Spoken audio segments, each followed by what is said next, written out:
তার কারণ unemployment, educated youth unemployed, বাপ মার বোঝা, সংসারের বোঝা, দেশের বোঝা। তাদের করার কি আছে? তাদের গেছে মরতে, তারা মারবে মরবে।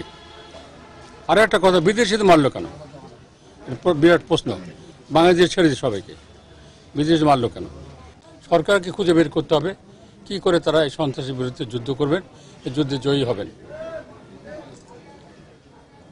আমি বলবো ইন্টেলিজেন্স ফেলিওর। একটা গুলশানের মতো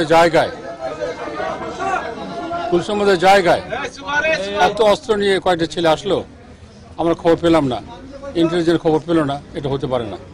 ইন্টেলিজেন্স ফেলিওর। তবে এটা কথা ঠিক যে government has failed to control this terrorism, এটা ঠিক।